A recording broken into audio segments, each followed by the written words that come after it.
Hello, everyone. Welcome back to Well-Rounded Fool, an exploration of atrocity. This is going to be episode 5. This is going to be a 3-part episode, so strap in. This is going to be a lot, and it's going to be really getting into the corpus of what this whole entire series is about. But before we start, hope everyone had a good holiday break. I had a great holiday break. Probably shouldn't have eaten the way I did. Shouldn't have consumed the sugary beverages that I did. But that kind of stuff happens on the holidays. So hoping everyone had a good New Year as well.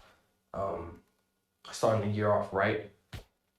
Same thing for me. Same workout routine. Same diet. Getting back on everything I was before all the holidays and stuff. Thanksgiving and Christmas really gets you out of the rhythm, because you're so used to training in the morning and at night, regular diet, exercising twice a day, not eating any sugary stuff or coffee or anything, and then I was just living like a heathen for the past 2 months.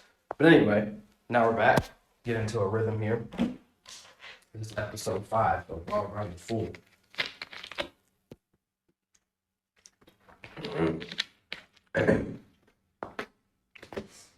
The title of today's episode, it's a 3-part series, is Nietzsche, Postmodernism, and the Death of God, Part 1. And the reason why this episode is going to be broken up in 3 parts is because, number one, there's just no way in hell that I can possibly explain all of this in one episode. Number 2, I think it's important that we take our time here, because this is we're getting up to the rising action, I guess you would say, if we're looking at this in a narrative sense. This is the rising action of how truth has became this one thing that right in the beginning, when we talked about Socrates and the Stoics, even the pre-Stoic era, how truth was a existence and a reality and a consciousness compact into one. How truth and the meaning of something were distinguishable, but they weren't blended into to where the point where the is and the are completely disappeared. So how truth became something that was united with a higher transcendent, higher transcendent God, a higher transcendent being, and there was something divine within the object, or something divine within the person, even the spirit. We then later talked about perception and reality. What does it mean for something to be real?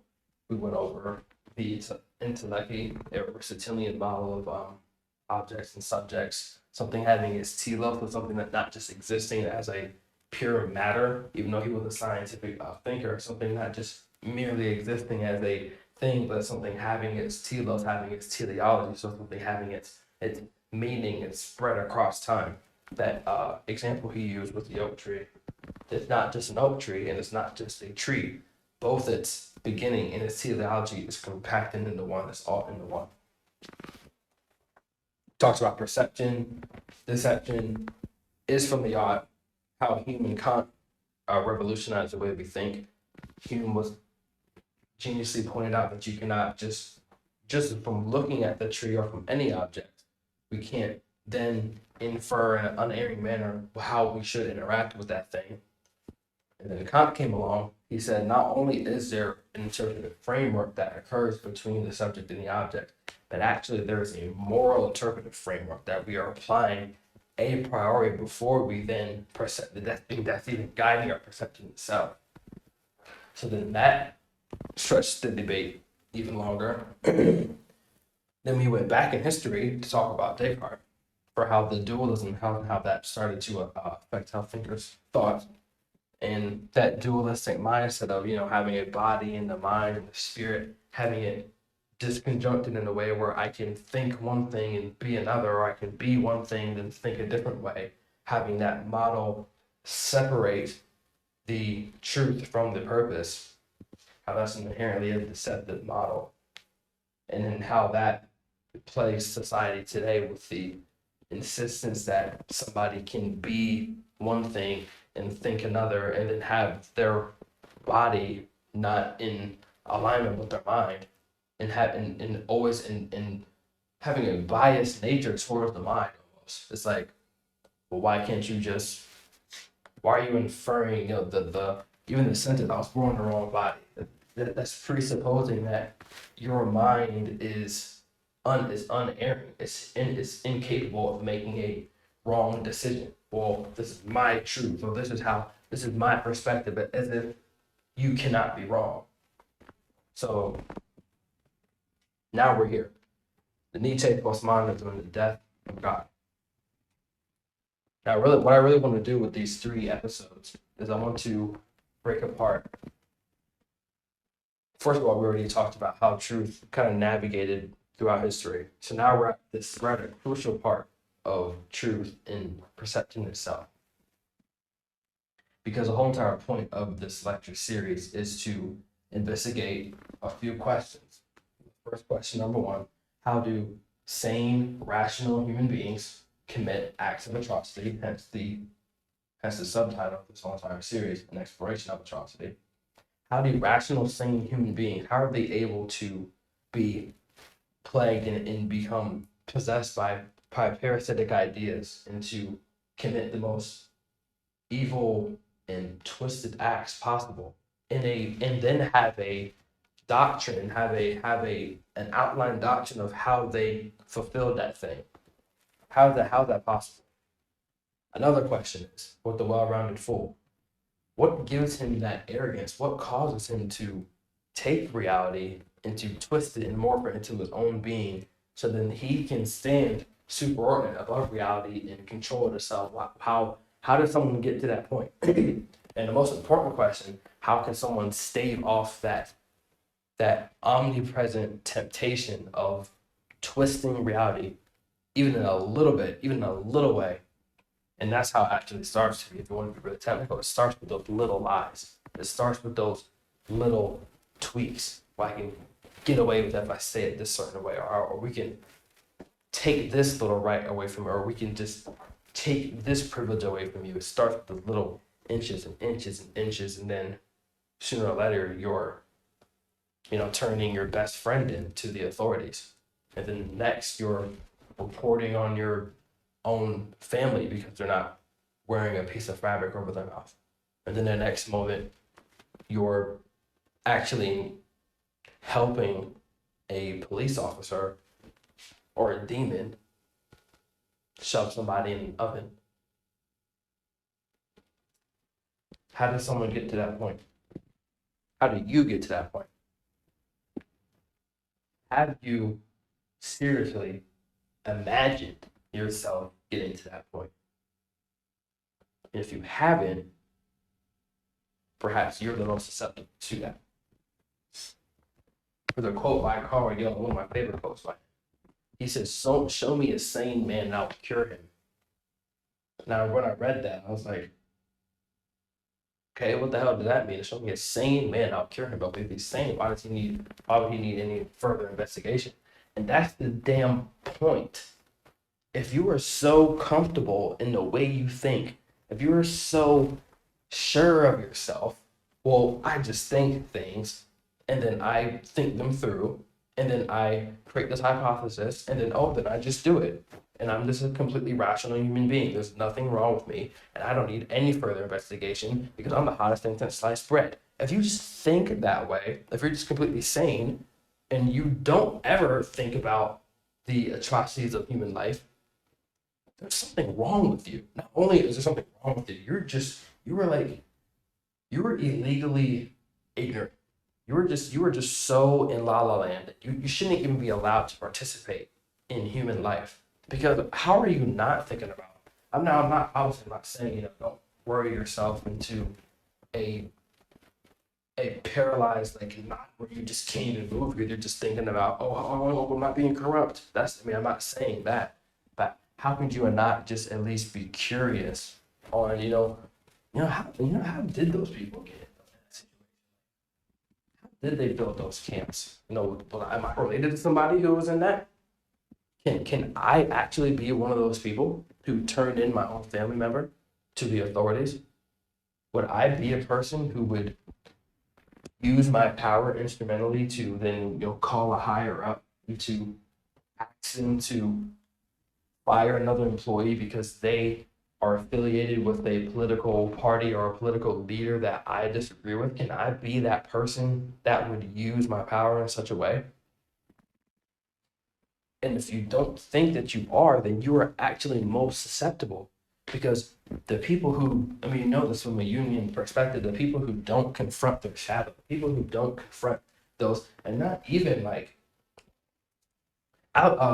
Anderson Todd, sorry, I'm going to jump everywhere, but you guys are used to it by now.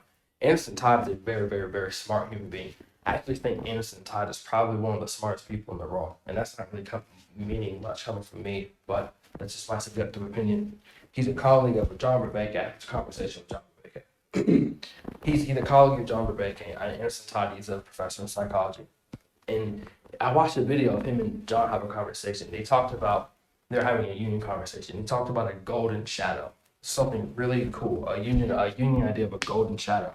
So our common conception of the shadow would be the undeveloped parts of the human psyche, the things that you haven't further investigated, and those things will usually have a negative and a sociopathic connotation, like, oh well, these are my deep embedded emotions that I really just want to strangle me, but I'm not going to do it, like that kind of shadow.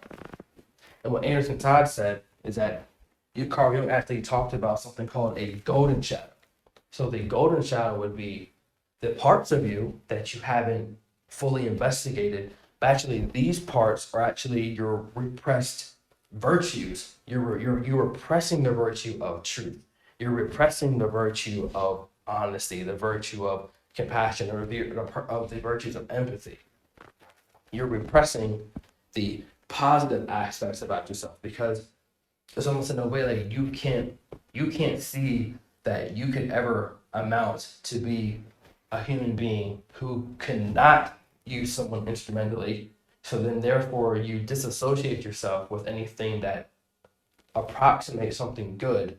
You develop a rigid, cynical, just a cynical adaptation of the world, and then you belittle anything that resembles good about everything. That is what the golden shadow is, and I think it's pretty much worse than the common shadow, because not only are you not investigating something about yourself, but you're actually taking what is good and you're perverting it, because you yourself you're incapable of changing those things about yourself. So that was a very cool thing that Anderson Todd talked about, because that cynicism of everything good, that cynicism of belittling the altruistic nature of the West, that is like the bedrock of what the postmodern movement was. That was the bedrock of what I believe the bedrock of the postmodern movement was, and what those intellectuals were onto, because they weren't just attacking truth, and they weren't just attacking perception. They weren't just attacking these surface level things. They were attacking the sense of being itself. And we're going to talk about, how they attack these things within the books that they wrote, the things that they said, the speeches. They went to the universities, Yale, Harvard, all the Ivy League schools. Derrida, a lot of those French intellectuals, Michel Foucault. They all spread these ideas that just completely undermine Western thinking.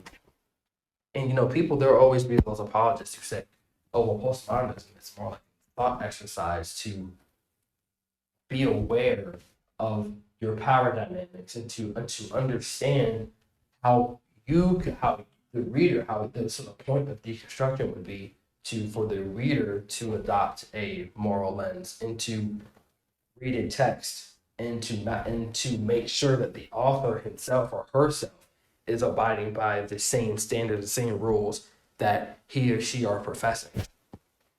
And that's a reasonable, what's the word I'm looking for? Not straw man. That's a reasonable steel man argument for the utility of a postmodern lens or a deconstructionist lens. That's a reasonable steel man. But what I would say was, if you would look at this from not saying I'm a professional at this, but if you would look at it from a psychological analysis, if you look at it from this way, if you're reading a text, and if you are the one who, first of all, let's go back a little bit. So there's an infinite amount of things you could be reading. Infinite. You could be reading, Three Little Pigs. You could be reading Snow White. You could be reading Shakespeare. You could be reading Dostoevsky. You could be reading Nietzsche. You could be reading Charlotte's Web. You could see C.S. Lewis. You could be reading freaking anything. You could be reading Harry Potter. You could be reading Goosebumps. Who knows? You could be reading. There's an infinite, a plethora amount of things that you could be giving your attention to. Hence, when we talk about relevance realization, we'll get into that later. There's an infinite amount of things you could be paying attention to, but yet you're reading this one thing.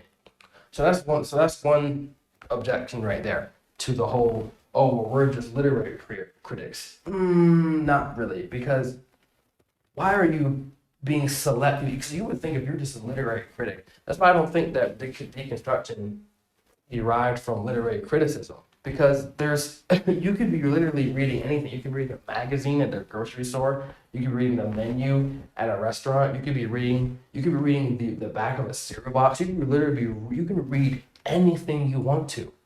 Why are you always attacking Shakespeare? Why are we always looking at Milton through a critical lens? Why are we always judging Christ through a critical lens? Why is it always these big names that pop up? How come no one's critiquing this guy who just wrote this book like last week? How come no one's critiquing something that this nobody wrote? How come no one's critiquing this or her? You can't even name the names of unpopular authors because those are the people who wrote insignificant things. So the mere fact that you can't think of, so when you say something, you think of the big names. You think of Shakespeare. You think of people like Tolstoy. You think of people like Gorky, another famous Russian author. You think of people who matter, who wrote significant things. And the literary critic will say, oh, well, we're just adopting a blanket mechanism to decipher a text to make sure that the author is abiding by the same rules that they profess. But my question is, why are you always picking the ones that matter? Because maybe you're after value itself. The mere fact that you only pick the people who produce the most significant artifacts of literature, music, dance, art, whatever, the mere fact that you always pick the people who produce the most significant things, that's the most blatant tell that you are not just a mere literary critic. You're after value itself. And this is the deconstruction postmodern problem. You are after being. You're after the spirit of play. You're after the creativity. Why are you always trying to critique someone who wrote something amazing? Why aren't you critiquing a horrible song? Why are we critiquing Bach? Why are we critiquing Mozart? Why do you have to critique Franz Liszt? Why is it always the people who made the best things? Because you're after value. You are the person. You are the golden shadow. You are seeing this art, this piece of artwork, this music. You're repressing the values that it takes. You are cynical, and you are unable to possess that type of beauty. When you hear that type of music, Carl Jung said this in his book Psychological Types, and he said it in Man Its Symbols. When something abstracts and becomes higher than what it is, it becomes a symbol, and that symbol reflects back on you. The symbol represents everything that you are not, and that's what beauty is. Friedrich Schiller said the same exact thing as well. Creativity can't exist without the spirit of play. When something becomes a symbol, when something becomes something to be revered, you have two options. You can either subordinate yourself to the object in a union introverted manner. You can either say, wow, this is a beautiful thing. I wonder what it takes to be that. It can either entice you to want to emulate that. You can want to emulate the traits that's necessary in order to move yourself to something higher, something more transcendent. Or you can say, well, they just wrote that because they're just trying to preserve their own power. Oh, the only reason why they wrote this because, well, yeah, that symphony was right, but how come there's only 3 black violinists? Well, yeah, well, your song was okay, but you said this word that just offended this group of people. Why are you selectively, if you're just a moral critic, why are you being selective about what you're pointing out? The postmodern deconstructionist movement is one gigantic,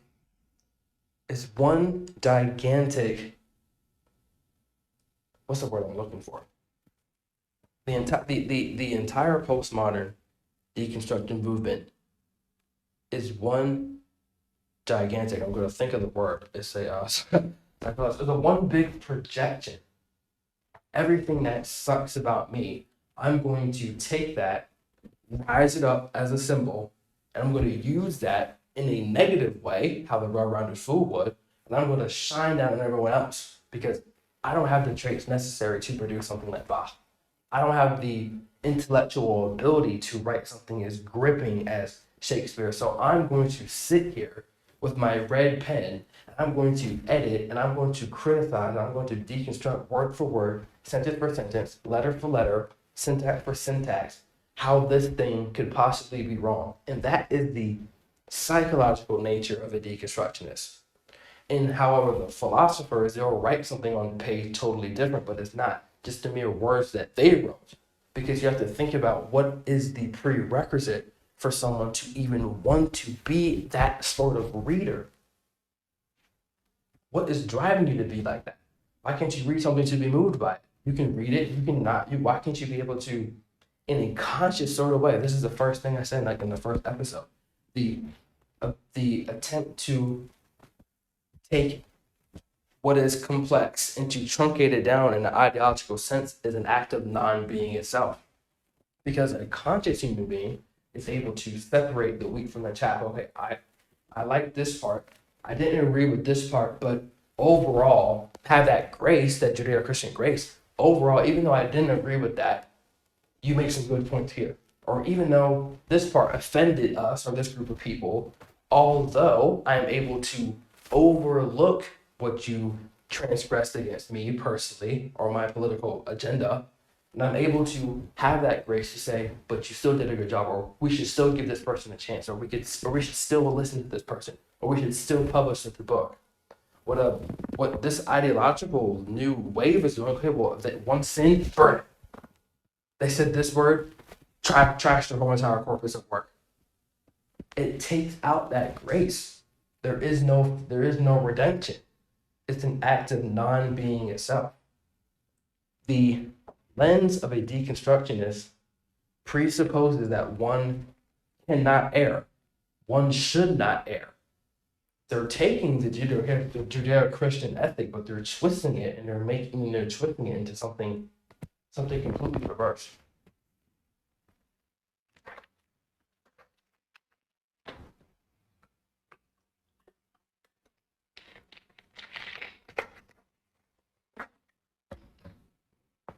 We're going to talk about how that happened. Not to say Nietzsche was participating in that, but there's some really great critiques of Nietzsche and what he was up to. Who knows what Nietzsche was up to?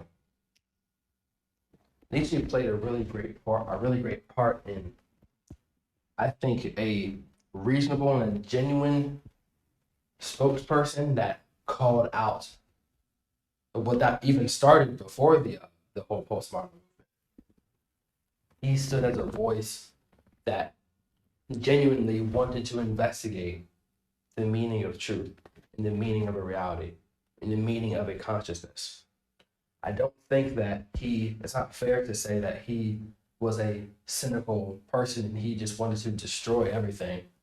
I don't think that's fair. I think that, number one, he was a prophet. He was an intellectual, I won't say like a prophet in a biblical sense, but he was definitely an intellectual prophet because not only did he predict that, the whole entire socialistic movement and those things were starting to bubble up around the 19th century. Not only did he predict that the world would lose its fundamental value, adopt a pseudo-religious ideology to replace that, and then there would be the deaths of millions. Not only did he predict that, but he actually predicted something worse than that. He actually predicted that we would lose the sense of truth being something that was a necessary being for the world rather than a necessity for one to exist. When I read your quotes, that would make sense. I think he predicted something even better than the socialistic movement. He was right when he was writing. He almost professed that truth was something that not only that we made, but it was something that it was more like a hindrance. Truth was something that was a hindrance of what we could be, the ubermensch. So what the whole thing of his whole entire world was, he believed that we would do away with values and then one day become the ubermensch, the superman, to adopt our own values and to construct what we wanted, not in a frivolous Cartesian way, but in a conscious, in a German powerful way, to create our own in a cognitively introverted sense, have a romantic relationship between objects and subjects. And that's precisely why the Nazis were very, very, very fond of Nietzsche. Hitler read Nietzsche like crazy. Hitler as well. That's why that relationship of Nietzsche and the Nazi movement was together, because the whole entire corpus of the Nazi movement, I keep saying corpus, the whole entire thing of the Nazi movement especially Hitler, was a Gnostic romanticism of what could be. That's what Hitler called when he wrote Mein Kampf. He wrote that Germany was his Lebensraum. So Lebensraum was what literally means Hitler's living space. Germany is mine. And we're gonna get rid of the demiurge in a Gnostic sense. The demiurge would be the Jews, the homosexuals, the gypsies, whoever else was killed. We're gonna get rid of the demiurge, that we can all agree that this person's the enemy. We can get rid of them, and then we can reinsert this new powerful mode of being, this new powerful the Ubermensch. We can make our own thing. He wanted to make the whole entire world of Germany as he was continuing to evade and invade other countries. It's a Gnostic mythology that he tapped into, which was precisely how else did a movement like that get that type of phrase? And you see people tap into that Gnostic mythology every single time. Marx did the same exact thing. You set up the same it's the same structure, what the Gnostic mythology is. Here is the superstructure here. Has to be a demiurge. The demiurge in this case would be the capitalists, the parasites, how Lenin referred to them. And so once we can evade from this, once we can get rid of this demiurge, we can insert the utopian vision. We can insert all the promised land. We can reach this utopia. Every single thing has that. More recently in culture, what Lives Matter. Okay, so what's the demiurge? Lives Matter. This white cisgender males have this oppressive patriarchal system. How can we get rid of that? Once we get rid of that, we can insert diversity, equity, and inclusion. Are you seeing a pattern here? Every single ideological movement throughout history copied a Gnostic mythology, and that is how it grips people, because the mythos, the logos, the mythos is what exists a priori from our senses. We are naturally adapted to attach ourselves to that type of narrative, to that type of that deep religious that exists, that guides our behaviors, our perception, our reality itself. We're already guided to go towards a story like that.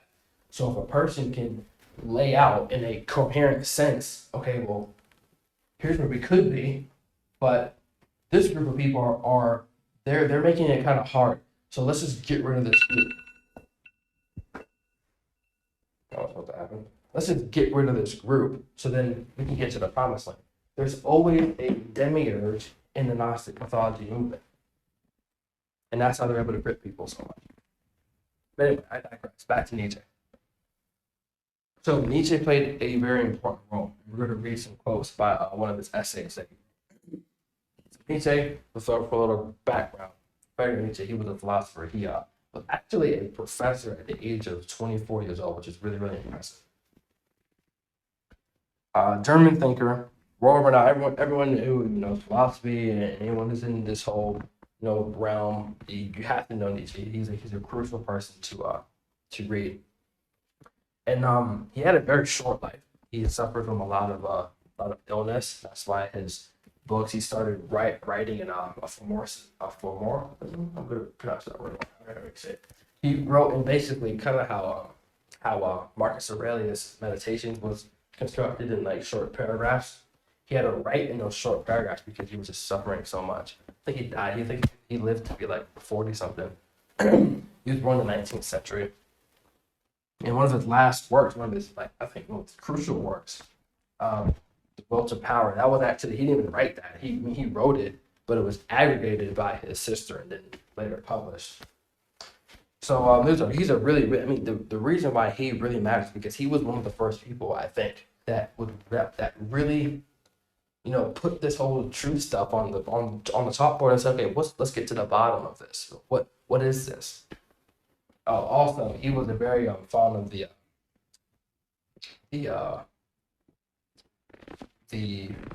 composer Wagner. He was very close friends with him.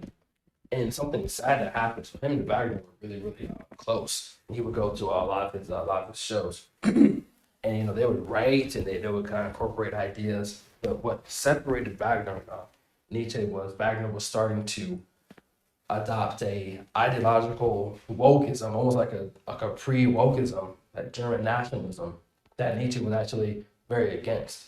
And one day, literally one day, Nietzsche went to a Wagner show.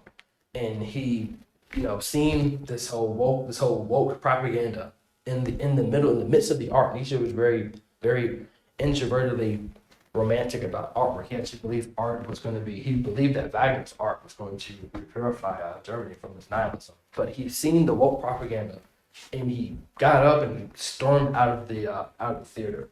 And I think that was a very crucial point for him, because he was starting to see. Okay, well, how can someone that's brilliant and admirable, Wagner, how can he have the potential to err in such a way?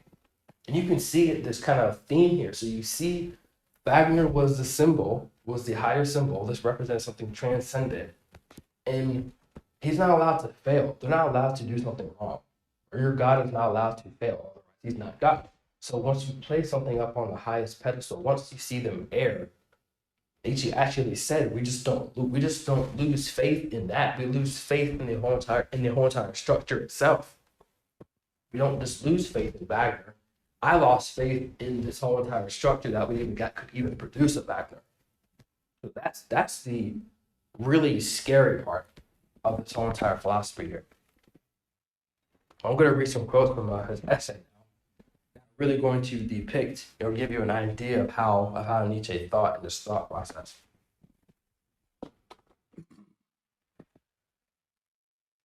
The intellect, as a means for preservation of the individual, develops its chief power in dissimulation. What indeed does man know about himself?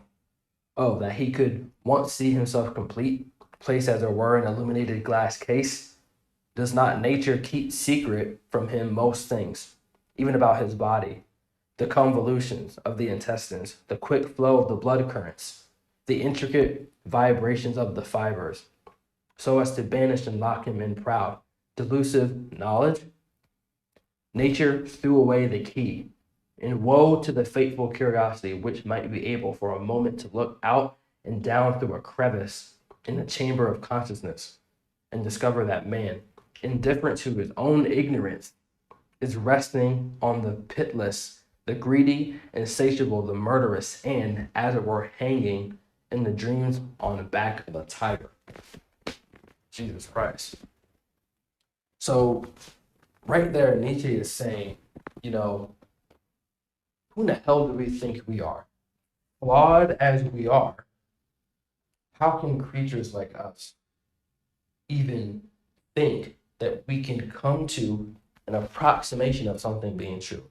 How can an inherently flawed creature even have a perception of what it could be to be perfect? Or how can a creature rife with flaws? How can a creature I mean, he even described the autonomic nervous system, how our organs, intestines are working. He's using those, which is something that actually Hitler actually used, the analogies, using these biological analogies, using those. That's going to come out later, just so keep that in mind. How can people who are so unaware of how our intestines work, which is so it's so like, if you're a deep reader, it's just hearing that is just very disturbing. Why you would even draw an analogy like that? How can people as flawed as us, how can we be capable of even conceptualizing an ideal? That's a very good question. How can someone as flawed as you, how can someone who has the mote in your eye, how can you therefore judge everyone else? I mean, really what he's doing, he's just he's remixing, I forget the word, excuse me at the moment. Literally what he's saying is, does not let CA be judged. That's literally what he's saying. He's just retwisting it in kind of like a more controversial way. So basically he's saying, so we're not deviating too far from a Judeo-Christian ethic. I mean, they've been saying that for thousands of years. If you're going to judge, then you shall be judged how you judge, how you judge. And how can you talk about the dirt in someone else's eye if you have a mote in your eye? So what he's saying is, everyone is inherently flawed.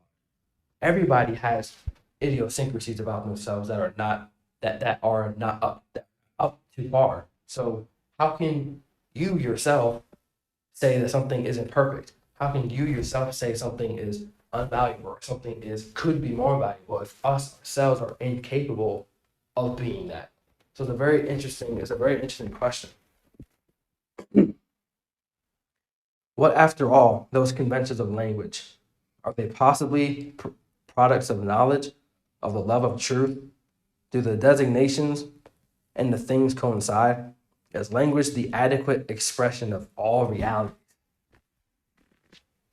When people say that the postmodern movement was they're playing a language game, and the postmodern apologists would say, well, no, that's folly. They never said that. All they're doing is just prescribing a moral lens to interpret text.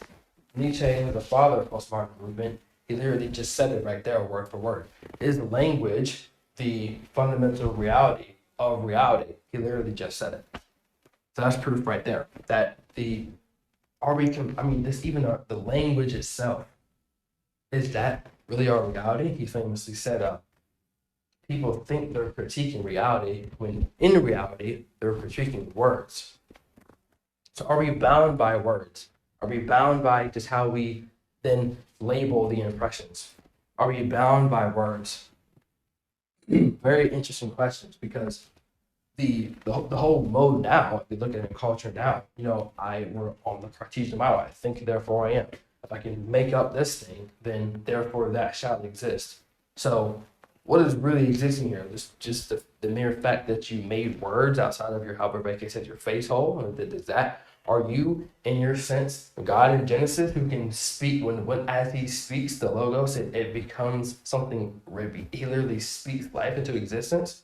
Are you that being? Because that's what it really is. If you believe that you are you have the intrinsic ability to, I think, therefore I am. I'm going to speak existence into life through my speech. You are simultaneously saying that you are your own God. You are professing to be your own entire God. And because you think you have the ability to insert reality through your speech, as in Genesis. So it's a very interesting question, a very interesting way of looking at the world. Only by means of forgetfulness can man ever arrive at imagining that he possesses truth, in quotation marks. In that degree just indicated, if he does not mean to content himself with the truth in shape of a tautology, that is, with empty husks, he will always obtain illusions instead of truth. What is a word? The expression of a nerve stimulus in sounds, but to infer a cause outside us from the nervous stimulus is already the result of a wrong and unjustifiable application of the proposition of causality. How should we dare, if truth with the genesis of language, that word genesis is very interesting, if the point of view of certainty with the designation had alone been decisive, how indeed should we dare to say, the stone is hard, as if hard was known to us otherwise, and not merely as an entirely subjective stimulus? We divide things according to genders. We designate the tree as masculine, der Baum in German, the plant as feminine, der Pflanze, or however you pronounce that. What arbitrary metaphors? This is actually a point that I'm going to forget her name, Camille Paglia actually made when she was talking about the deconstructing postmodern movement. As you can see, Nietzsche there was very specifically critiquing the gender language, so the Romance language, German, Italian, French, Spanish. Those kind of languages have that type of arbitrary masculine feminine dynamic. And a lot of what the postmodern movement was a critique of that specific language. So what Camille Paglia argued was, we're talking this postmodern movement, when the intellectuals then came to the United States and then started spreading that, the scholars and the educators then picked that up and tried to apply it to English. And what Nietzsche was, and what a lot of postmodern thinkers, they were specifically attacking the love languages. They were attacking the language of that. So she said, So to us to even think of yourself as a Western postmodern American thinker, that inherently is a mistake, because the postmodernists were attacking the love languages. These were problems in that domain, not the problems of English. So the English professors who profess these ideas, just that in and of itself is an error, because they're just a misreading of a misapplication of what this entire book is about. He said something very interesting there. He said, the stone is hard, as if hard was known to us otherwise, and not merely as an entirely subjective stimulus. So it's going to be a while to unpack this. So basically what Nietzsche is saying is, this is actually what Derrida then went on to critique as censor without a censor. The judge can't be part of the system itself, because that is inherently a contradiction, because he is inside. So what Nietzsche is saying was, how can we say something is as if we know what being is? How can we ourselves know that something exists as if existence is something that can exist despite our existence? And that's a very good question. How can we know what is, as if what is exists outside of us? How can we know that? That's a very interesting question. It's basically just unraveling the concept of even knowing something to begin with. And the thing is, with a lot of these questions, you may say, oh, it's just foolishness. How could we just know? Things are self-evident, but it's not like that. And Jordan Peterson is one of the people who he had a viral video go upset a lot of people. People saying, oh, he's saying, he has that funny joke. What do you mean is? Or what do you mean happened? When that is literally the case. It's literally what the postmodernists have right.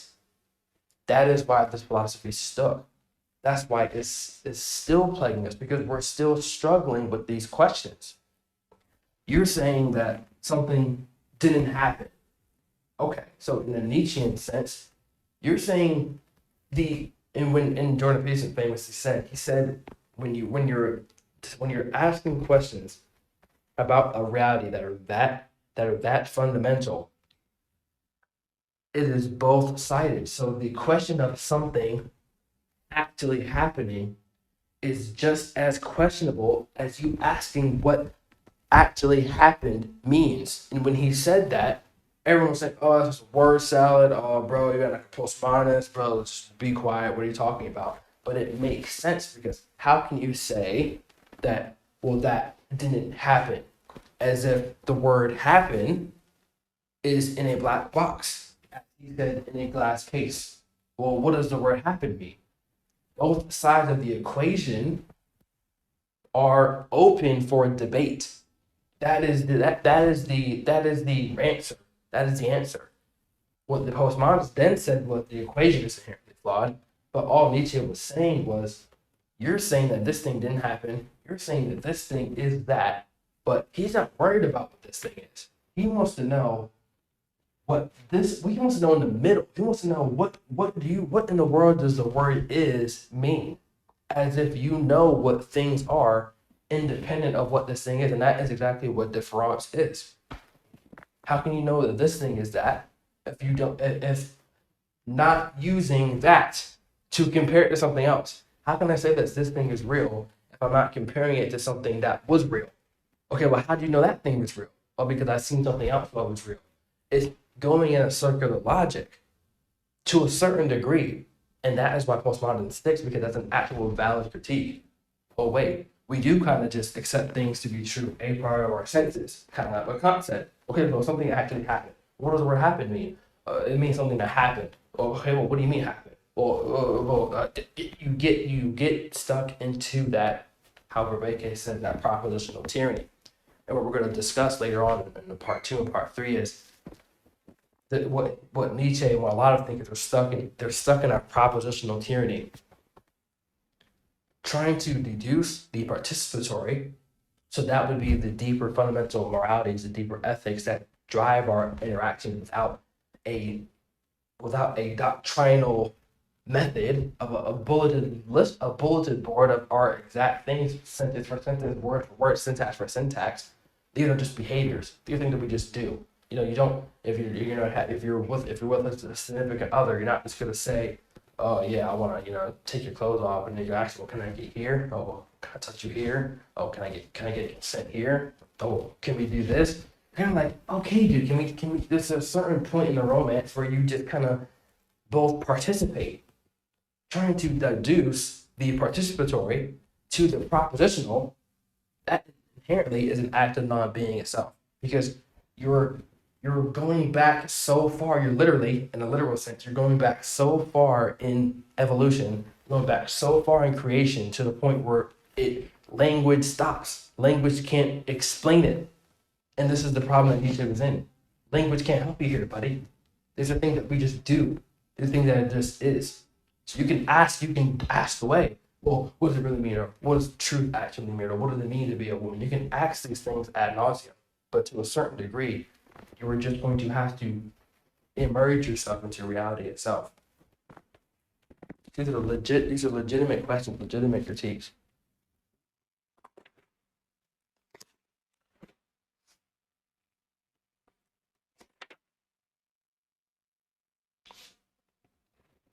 The fictitious word of subject. So now we're skipping to we're going to read some quotes from The Will to Power.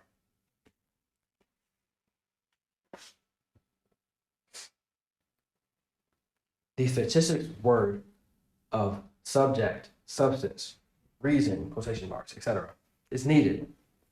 There is in us a power to order, simplify, falsify, artificially distinguish. So he's saying that there is an intrinsic part of us as human beings he said arbitrarily, there is an intrinsic part of us to want to know what something is in an objective sense. We want to have a grasp on something. If someone says something to us that was inaudible, we will say, "Oh, what did you say?" Because we value the truth, we value spoken language. If we see something that's kind of blurry off in the distance, we'll try to get closer to it. Well, what is that thing off in the distance? We'll squint our eyes. We're trying to reduce the amount of light that's entering the fovea. We're trying to zone in on what this possible thing could be. When we smell something, we're not. What is it? Even it has like a very putrid sense. We want to get a better whiff of it, even though that is really, really bad. We want to know what it is. We're trying to use our senses. So he's saying that we have an intrinsic ability, we have an intrinsic desire to want to move ourselves closer to truth. And what Nietzsche here is making, he's sort of making a biological deterministic argument. So what he's saying is, you think that you want to know truth, but really this is just a arbitrary function of your own self-preservation.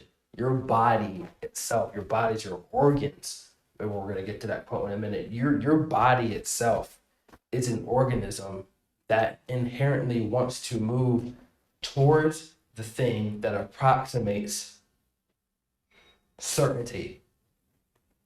So he's making that biological deterministic argument that we'll later see that later psychologists make. Your body itself just wants to clamp onto something certain. So once you make that biological, once these two entities interact, you're basically saying, well, what good is that? That's just an arbitrary artifact of the human existence. You pathetic human being. You just want your desire. The man desires truth. How a parched man desires water in the middle of a desert. Doesn't matter what that beverage is. He's saying the human being just wants to clamp itself onto something that approximates an approximation. If that makes sense. This is a crucial line I've been waiting to say. Truth is the will to be master over the multiplicity of sensations.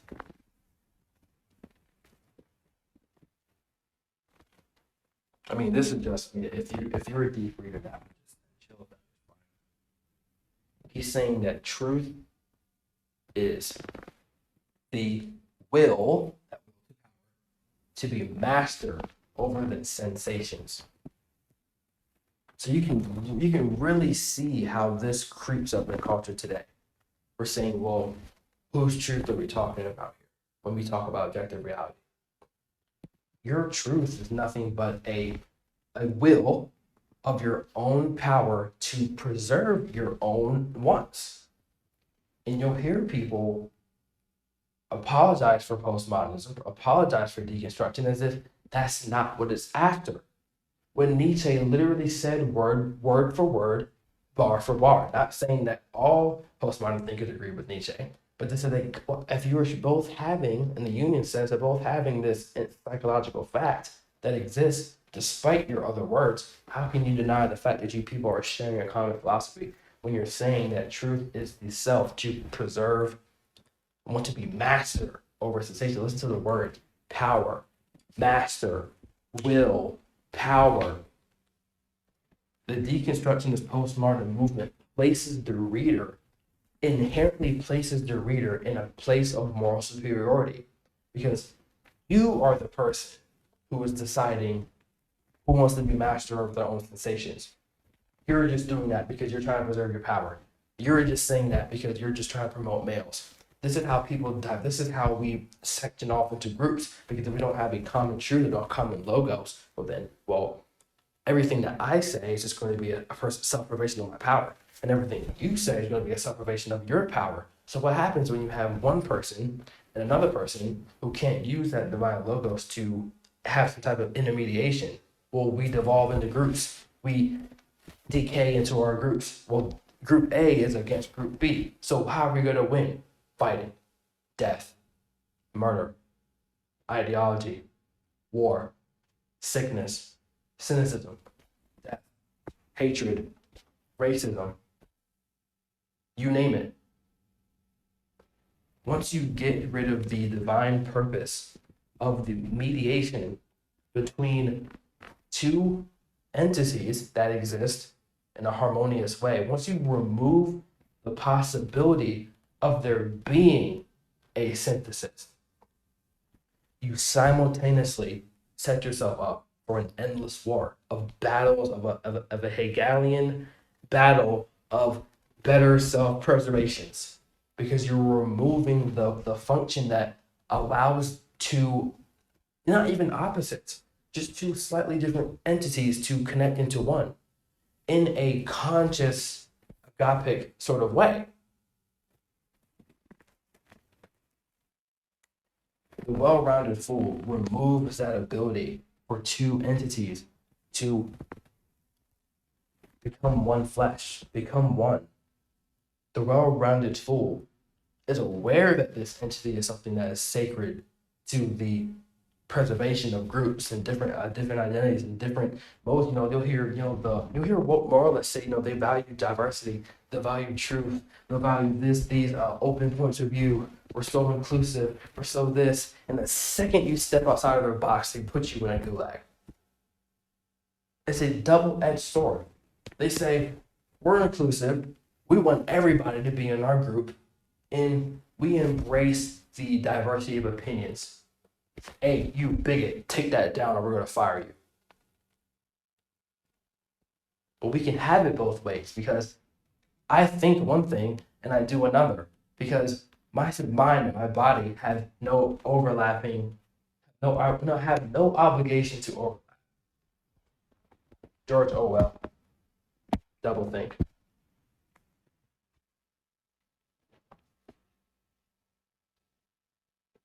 I think it's a good place to stop. This was part one of Nietzsche, Postmodernism, and the Death of God. We're going to, in part two, go deeper into the will of power, go deeper into postmodernism, deconstruction, and we're going to talk about and we're going to briefly touch over how the death of morals, how the collapse of the truth, the collapse of that great synthesis, how that plagues a society. And once that fundamental axiom is destroyed, how that then eventually leads way into an ideological fascist movement that almost destroyed the world. So thank you for watching, and we'll see you again next time. Thank you for your time.